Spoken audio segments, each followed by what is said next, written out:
exercise to uh, show off my love for music, because it's my biggest passion. I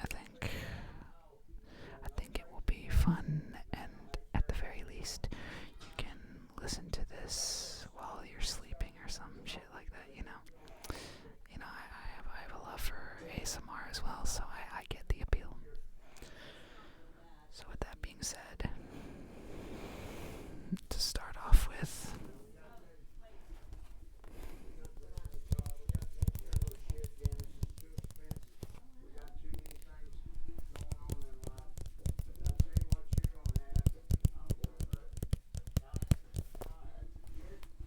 we have Silver Apple's debut album, Silver Apples. It's, I would say, it's like experimental electronic rock. And keep in mind, this album came out. See that? This album came out in 1968. 1968. And you're probably thinking, you might be thinking, 1968. That's for an electronic album. Yeah. Essentially, the band, they used oscillators, which at the time were mostly used by avant-garde musicians, who were mostly in the classical music field. But this time they applied it to a rock context. And they have like a drummer and the oscillator and the singer, and it's surprisingly fluid. It actually kind of makes a weird amount of sense. You kind of get like this sort of melding of styles that sounds almost primitive, but at the same time futuristic, to the point where I would almost classify this as proto techno.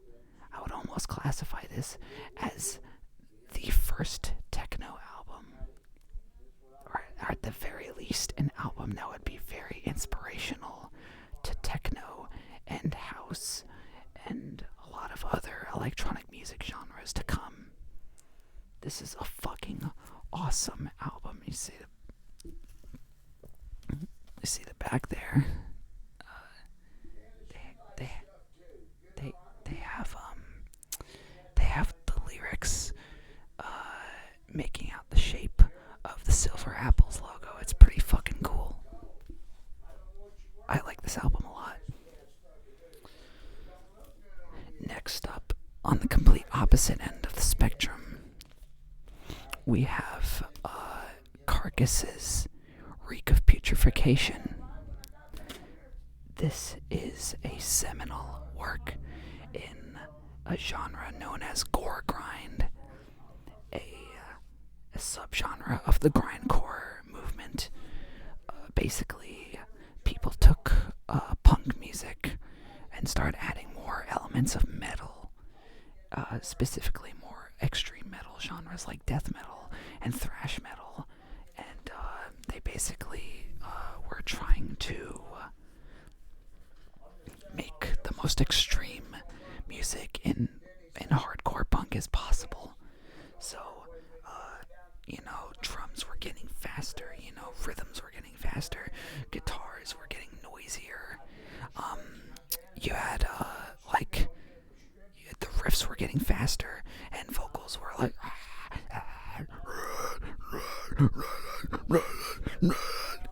like that deal. And this was a work towards a genre of music in that style, where the aesthetic was more geared less towards politics like grindcore was, and more towards themes of death and gore. In fact, this is not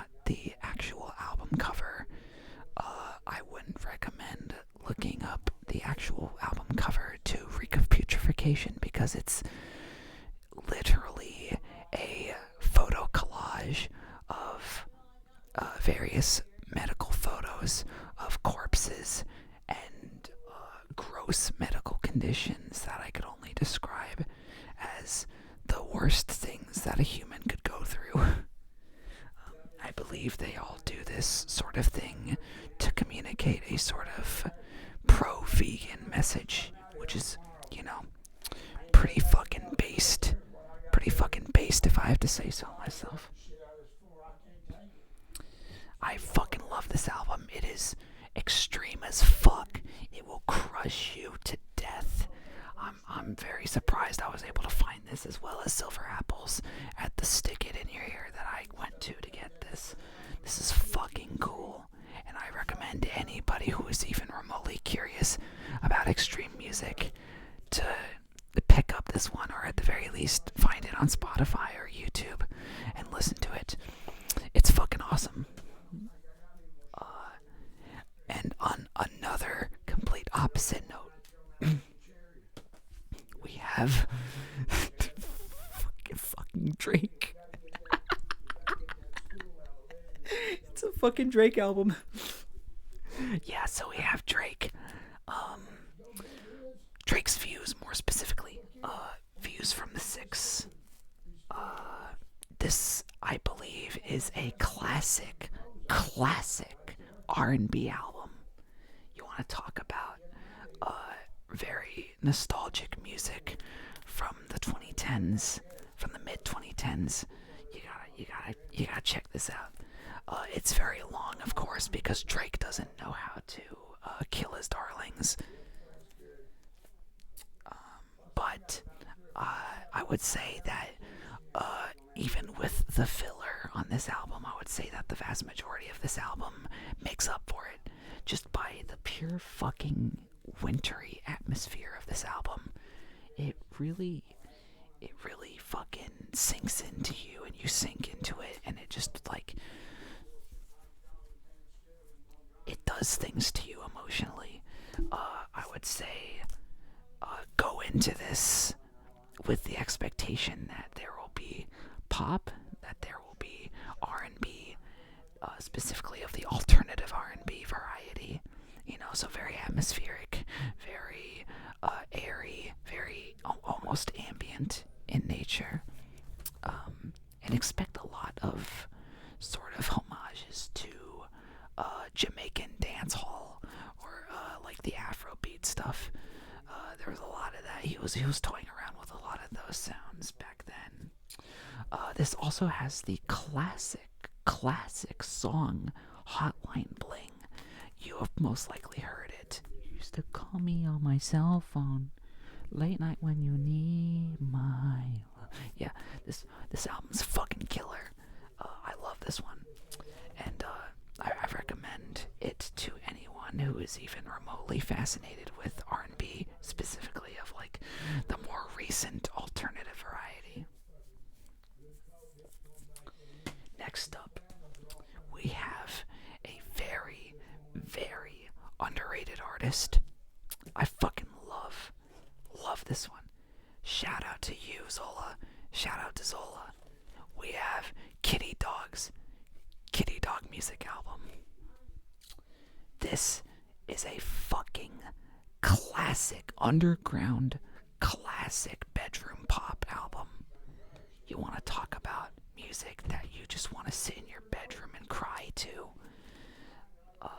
This is full of fucking classics. Look, she even fucking drew a fucking, oh god, the fucking record's coming out. she fucking drew a picture for every song. I think I'm covering up one of the fucking pictures. That's cool as fuck. Mainly, Kitty Dog is known for being an animation meme YouTuber. She creates animation memes. She is an artist.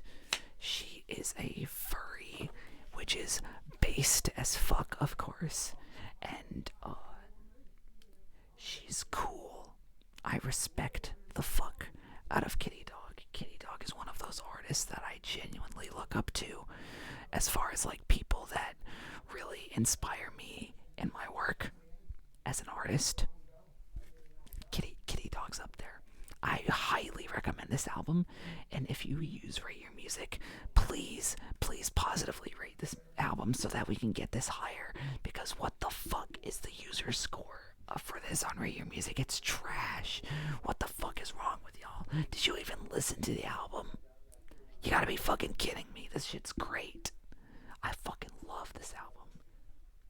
It's so fucking peaceful and serene, but it's also so emotional and raw. It's raw as fuck. This shit sounds like it was recorded on a fucking like a fucking Nokia, but it still sounds so fucking beautiful. And her use of auto tune on songs like Fantasyland, Fantasy World, whatever. Very interesting, very reminiscent of a lot of the hyper pop that was going on around the time. Crystal Spray is another one of my favorite songs on here. Just fucking gorgeous. The synths on that song sound like you could cut it with a fucking butter knife. Love that album. Go check it out. Next up, because we all know I'm a fucking Swan's dick rider, we got The Beggar, Swans' most recent album. Although Swans have got a new fucking song. They got a new fucking song out. I'm so fucking excited. I'm so fucking excited for a new Swans album. I'm gonna fucking lose my mind. Dude, the new fucking Swans album. Holy shit. Like, Michael Gira is a fucking god. Michael Gira is a fucking god among music. I don't know what the fuck else to say. He's a fucking genius. He's a fucking genius. And this album is more proof of that. It's a double album. It's about 2 hours long. And this shit takes you on a fucking journey. You want to talk about emotional fucking music. Like some of the songs on here, like Michael has done, he really seems to tap into a sort of, I mean, he's getting old, so he's really thinking about his mortality, and he's really talking about that shit on this album. He's really deep diving into his thoughts on the afterlife and things like that, and I think that's really fucking cool, especially with like the music in the background where he works on this like post-rock, almost kind of gothic country combo. Sorry about the noise. It's fucking great. I highly recommend it. If you have the time to spare for it, it is 2 hours. I was hoping to get soundtracks for the blind, but unfortunately, I don't think Stick It In Here has that. But this album has a 44-minute long song.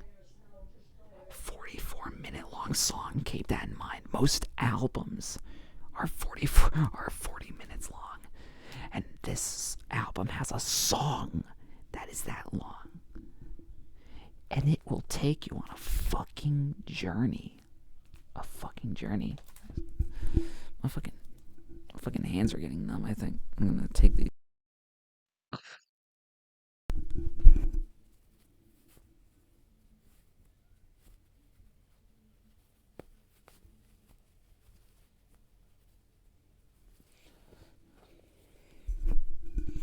Alright, it's gonna be weird from now on, but whatever. Next up, we got another group that I tend to dick ride. Rest in peace to the legends. Death Grips. Year of the Snitch. Excellent record right here. This time, this is their final record, I believe, and they really push themselves into the most experimental directions that hip-hop can really go. Sometimes I don't even think I can really classify this as a hip-hop album, because it has so many rock elements and so many jazz elements. It takes cues from krautrock.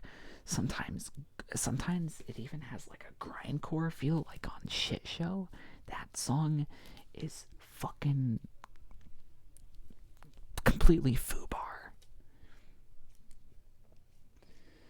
This is psychedelic as fuck. If I could take acid and listen to this album, I would fucking transcend the fucking world itself. I would go across the fucking cosmos, you know? This is a fucking great album. I'm gonna sound like a fucking broken record, but like, I highly recommend this shit. Death Grips Year of the Snitch. Highly recommended. Next up, Dr. Dre. We got Dr. Dre.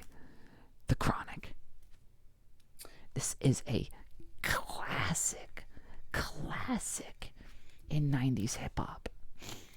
It is a seminal work in G-Funk, a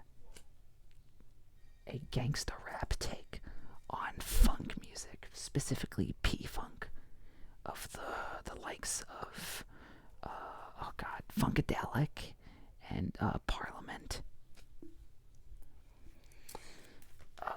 But you can see the little fucking weed leaf. Smoke weed every day. I fucking love this album. This shit is so fucking smooth. It's smooth as fuck. You want to talk about a fucking great produced album? Smooth as fuck. You want to talk about fucking Let Me Ride? No chair, stop and let me ride. That shit goes hard as fuck.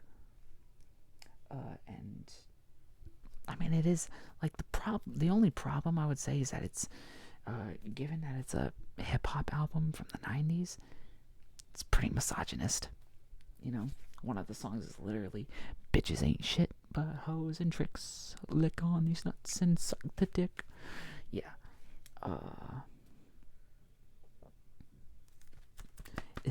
This is a classic. Dr. Dre, Snoop D-O Double Jizzle. Classic. Death Row Records. Check them out. Next up, we have one of the most I think I'm getting too loud. One of the most underrated albums of all fucking time. Avenged Sevenfold. I had to look. Life is but a dream. This shit is a fucking classic in avant-garde progressive metal. Some of the songs on this shit, they travel into some of the strangest musical directions that Avenged Sevenfold has ever even embarked on. Normally, I know them as like a pop metal group, and I say that with no disrespect, obviously, but a lot of their stuff didn't really click with me until this album. This album fucks. This album fucks. You want to talk about some weird fucking metal? Alright.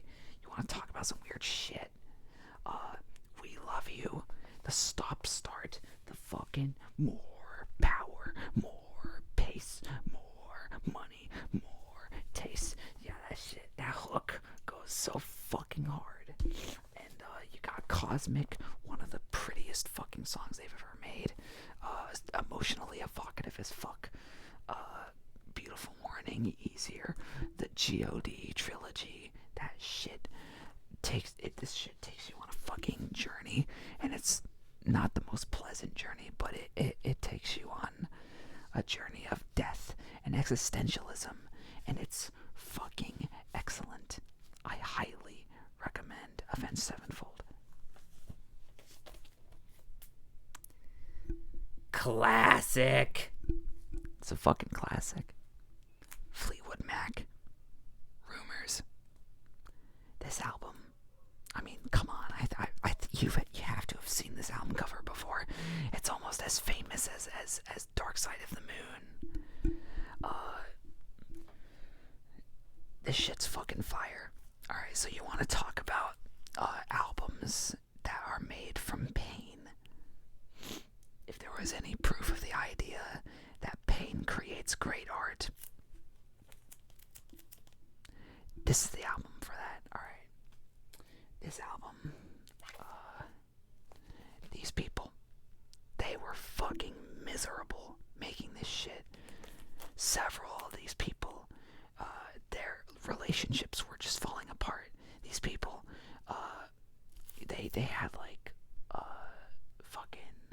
some of these people were married to each other. One of these people literally fucking cheated. Literally had their fucking wife cheat on them. Everyone fucking hated each other making this, and plus they were fucking drowning in cocaine. They were fucking sniffing cocaine like it was no fucking tomorrow making this shit. It's a wonder this shit sounds as good as it does, because this is one of the greatest fucking pop rock albums of all time. One of the greatest pop rock albums of all time. I mean, come on. Dreams, Go Your Own Way, The Chain, these fucking, it's fucking back-to-back classic songs on this album, and you can tell that all of the pain they went through went into this, despite how happy some of the songs are. You can tell that there is just an undercurrent of agony and despair, and it creates such an interesting dichotomy. And I could talk about this album. I could talk about all these albums all day, but we gotta move on.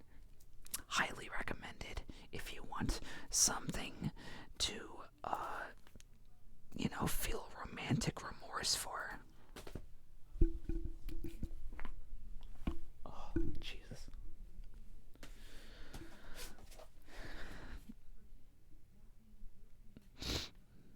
Lana Del Rey, Born to Die.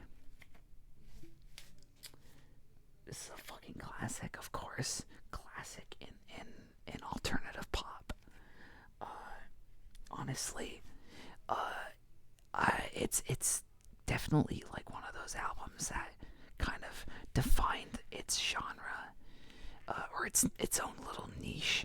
So many people went on to copy this bitch after she made this. I swear to God. This is fucking cool. Alright? You want to talk about some boss girl anthems. You want to talk about some real fucking aesthetic bangers. It's no fucking wonder that Tumblr went fucking crazy over this chick. She fucking defined so many fucking aesthetics of like revivalism of like 1950s Americana, and I think it's arguable whether or not those things should be revived, but I think this makes a good case for it. It's cool as fuck, and it sounds great. If you want some of those like trip hop influenced sort of like alternative pop bangers with wonderful choruses, she can fucking sing like nobody's fucking business. I want that fucking voice. I want Lana's voice so fucking bad. Check this shit out. She's a fucking wonderful artist. Also check out Ultraviolence. I haven't heard that one yet, but I've heard good things about it. Next up, we got another fucking 90s hip-hop classic. Another 90s hip-hop classic. Enter the Wu-Tang by the Wu-Tang Clan. Every single one of these people. Classics. They're fucking geniuses. RZA is a fucking genius. On this album, he makes some of the dirtiest and grimiest hip-hop beats that have ever been produced. I swear to God. Yeah, every single one of these beats sound like a rusty fucking blade cutting into the prime flesh of someone who fucked with you. And each one of these fucking lyricists know exactly what the fuck they're doing. They come in and they fucking slay. Fucking Ghostface Killa, RZA, Jizza, every single one of these motherfuckers, Jizza the Genius, Method Man, all these motherfuckers, they know what the fuck they're doing. They made classic. I sound like a fucking broken record, but you know what I mean. This shit's fire. Wu-Tang Clan ain't nothing to fuck with. This is a banger. Check it out. Bada bing, bada boom. So, next up, we got an album from an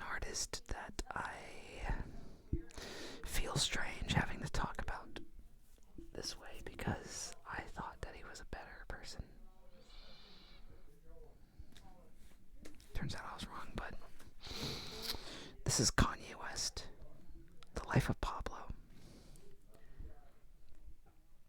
Back in the day, I used to be a big fucking Kanye dick rider. I still kind of am. You know, Yeezus is one of the best albums of all time. But this is his, I would say, his most honest reflection of his mental state and his struggle with bipolar disorder. I think there's a lot of old heads that got raised on college dropout and late registration that don't really see the value in this album, but I like it a lot. This album is, I would say, a masterpiece in the way that it weaves a very depressing narrative about someone who is losing themselves to fame and mental illness and vice. It's very sad. It's especially more sad given Kanye's current state. I feel sad even talking about it. But this is a fucking classic. I recommend you pick it up.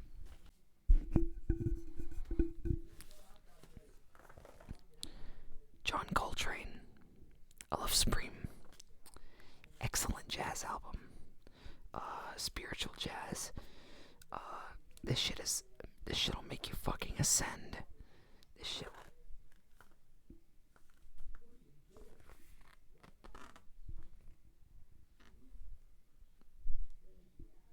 That's fucking weird. Anyway, yeah, fucking awesome jazz album. I haven't really gotten fully into Coltrane's career. I'm more interested in artists like Ornette Coleman and the likes. I wish my record store had John Larkin's self-titled. But this is still an excellent jazz album that I highly recommend if you want something that will make you feel like you're ascending to the fucking clouds.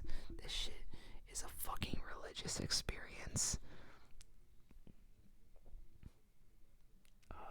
It will make you rethink what you think jazz is, because most people, I would reckon that most people in my audience don't really listen to jazz like that. You know, most people in my audience probably have a very limited idea of what jazz is. I recommend this to anyone who might be interested in discovering what true jazz is. Or, that's the wrong way to put it, but you know, like crazy fucking hardcore jazz. You want this shit. And finally, we have the all-time classic of progressive rock, even predated New Age. We got Mike Oldfield's Tubular Bells. He beat those fucking bells so hard they look like this now. This, if not for the limitations of vinyl, would just be one long song. But instead it's two long songs. And it's fucking awesome. You want to talk about shit that takes you on a fucking musical journey. You want to talk about adventurous songwriting. You want to talk about something that really feels like a story in musical form. You gotta fucking get in touch with this Mike Oldfield shit. Alright? And you know, I need to listen to more Mike Oldfield. I'm slacking. But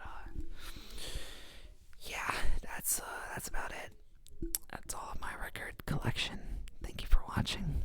I hope this was calming or stimulating for you.